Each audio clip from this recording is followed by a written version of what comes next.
What's going on, guys? Welcome to another video. This video is about Christopher Simmons, or Chris Not Nice, as you may know him. We've made a previous video about how he went from a call center all the way up to making six figures as a developer. So if you want to, you can go check out that video. But what you may not know is that when I made that video, Chris was actually in the process of quitting that job, and he only had a few months left. He relocated across the entire country to chase his dream job at Nike. And he got rejected 5 times. So that's what this video is about. It's about his story of perseverance, the grind, him rejecting a lot of other nice offers that most people would think is just insane. You know, rejecting 120K to say no to your dream job that pays you less money. But when you have a goal, when you have a purpose and a calling, something you've always wanted, you don't settle. So that's what this video is about. You don't see me talking a whole lot in the video because I cut my questions out, so it kind of looks like I might just be staring into space, but I'm actually asking him questions. I just cut those sections out because we kind of talk over a little bit. One person left a comment, can you at least talk a little bit in these interviews? Like, I just cut those sections out because we overlap in the audio and it's just a mess to edit. I hope you enjoyed this video. I certainly enjoyed the experience. If you want to talk to Chris or me, there's a Discord link in the description. His name is Chris Not Nice, and I'm there. You can find me too. If you're interested in supporting the channel, I have a Patreon. I do this as a full-time gig. If I've helped you or provided value to you in some way, maybe consider me next time. If you want to see more of these developer stories and motivational videos, inspiring videos, hit that thumbs up, hit that subscribe, and I'll see you guys in the next video. All right, so after 5 rejections to the place on your shirt, they finally said yes. Now you're there as a contractor for 2 years, and at any time within the next 5 months, they can bring you on full-time. Correct. Yes, contracted out of Vancouver, Washington. I'd take a hour-and-a-half drive there, or a 45-minute drive there and an hour-and-a-half drive back. That's dedication. A lot of people would say that that's stupid or that's crazy. I'm used to a commute like that, driving from Cincinnati to Covington. For those who live in that area, where you're driving from Upper Cincinnati to inner city Cincinnati, or from the bottom half of Covington to the inner city of Cincinnati, it's about the same. So, that was nothing to me. If I really want something, if I have that passion for it, I'll do whatever it is. I'm dedicated. I'll do whatever it is to achieve my goals. So I wanted to work here for a while now, for several years, and no matter what I had to do, I was going to get my foot in the door. I knew I was going to get my foot in the door. It was just a matter of time. It was just a matter of patience and perseverance. So what did you do differently? Why did they give you the job on the 5th time or the 6th time? So out of the 5, the 6th time was my relaxed confidence in the interview. I wouldn't say that I gave up per se. I was pissed, don't get me wrong, because the first 5 times I knew, especially based on the feedback, I knew I had the job. But no, because you got to think there's thousands and thousands of resumes that they receive on the weekly basis. Prior to being a developer too, I've never been rejected from a job ever. I've never been rejected because I always was under the impression that even if my skills and my abilities didn't give me the job, the way I conducted myself in the interview would. And for those of you that think like that, this is a nugget. In this industry, there are hundreds, there are thousands of people fighting for the same thing you are. So you can't just, that mentality is not good to have. That's not good to have. There's a bunch of people battling and fighting that same fight as you. I'm sure there's at least one person that wants it more than you, and so you have to think like that and make sure that no one wants it more than you. So the individual I interviewed with, who left the feedback with the contracting agency, because each of these were through a contracting agency. I knew a company this big with as many applicants that they have, and even through the applications that I submitted through their career site, I need to get my foot in the door ASAP. I need to go through a contracting agency. I'm not too proud to go through a contracting agency. I just need my foot in the door. I believe in myself.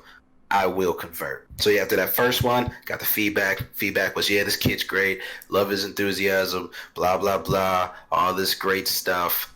and I didn't get the position. The day after I received the feedback, there was no feedback for why I didn't get the position. All of the feedback from the prior day was all good stuff. So I assumed, and the contractor assumed that, well, they get thousands of these resumes. They talk to people all day. They could have easily just picked someone up and ran with them. The interview would be a series of personal questions just to get to know me, to see if I'm a fit for the culture. And then we would go into some technical questions towards the tail end, and the tail end could be in an additional 30 to 45 minutes of just the technical questions and such, which is totally fine.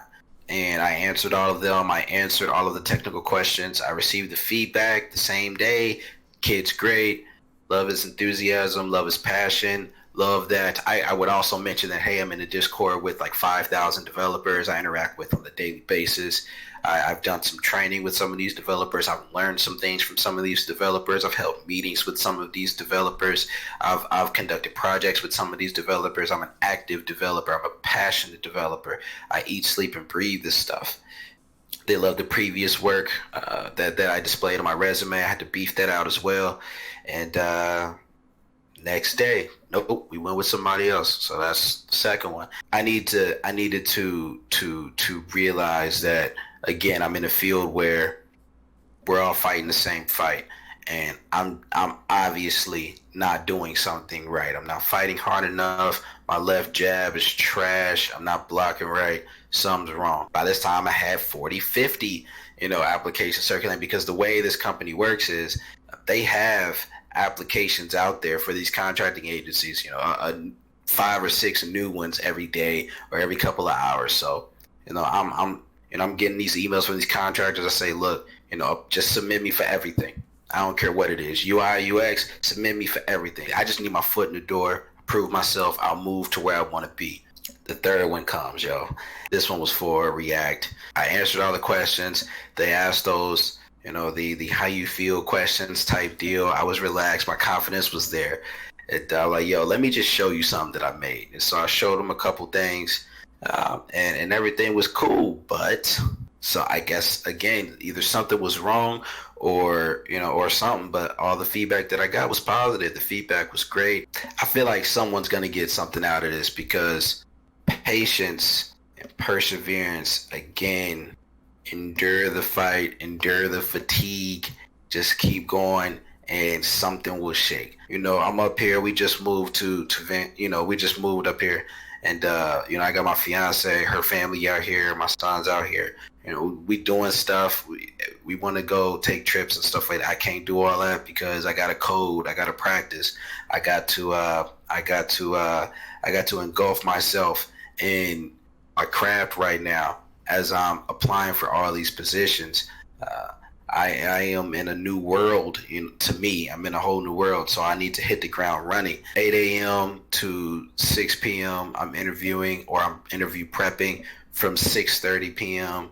to 8 a.m. the next day, I'm coding. Am I sleeping?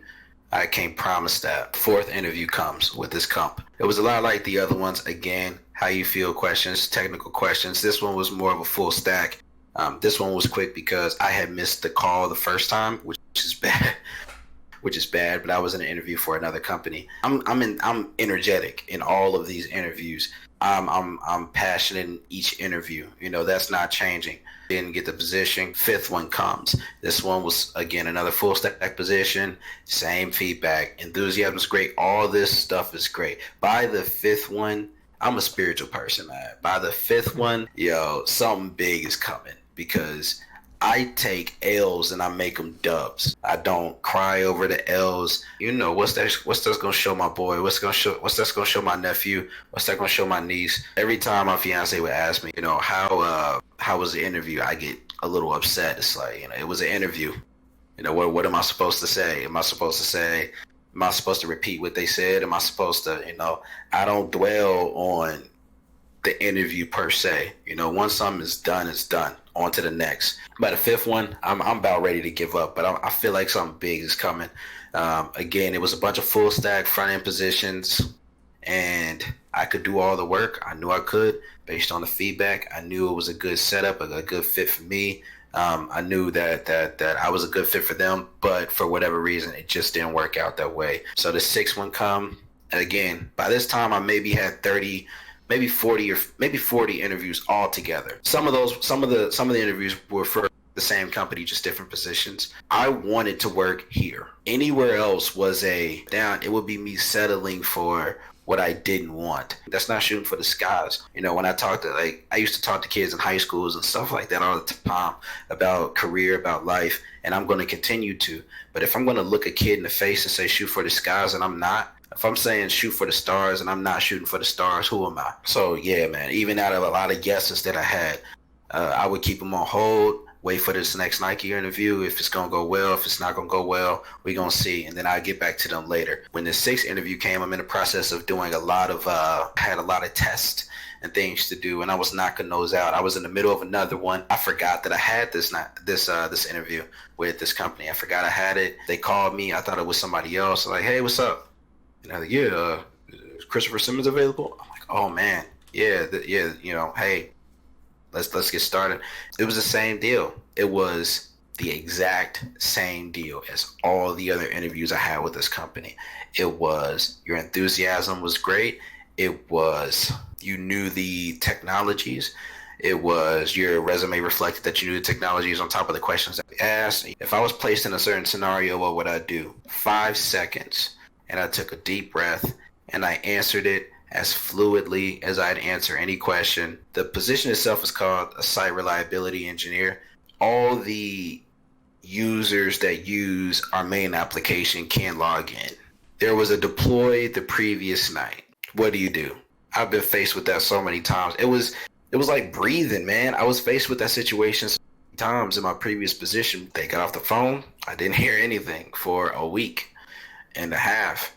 And then I got a call right before I went into another interview, and they said they want you.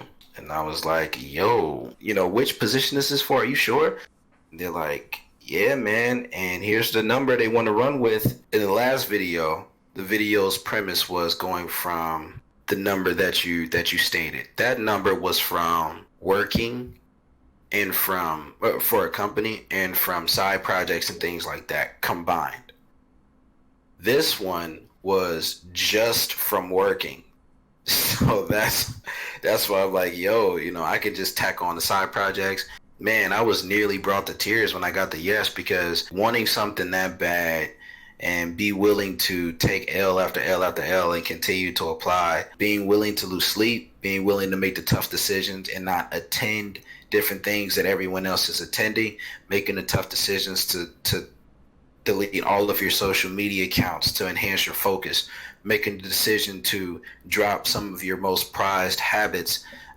For myself is gaming. Like Red Dead Redemption 2 is back there, and I got it the day it came out, and I've played it for all of 30 minutes. You know, I wanted to play this game since the first one, and I can't touch it I hadn't been able to touch it because I'm too busy ramping up at work right now. During A times, I'm going to work on myself. During B times, I'm going to work on everyone else.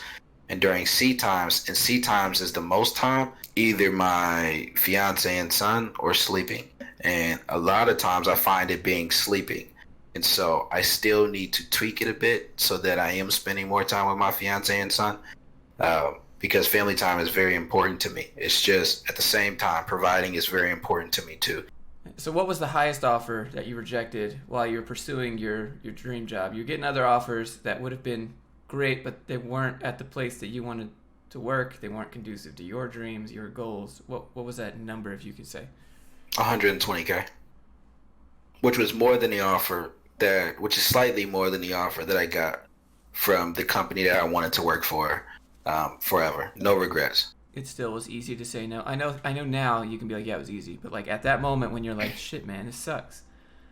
Next, was it so easy in that moment? Well, that was definitely, yeah, that was easy. Really isn't the word. I definitely had to take a couple deep breaths after that though, and I definitely kept it to myself. You know, I've always wanted to work for Nike though, in any capacity, whether it be through a contractor or not. I just needed to have my foot through the door, man.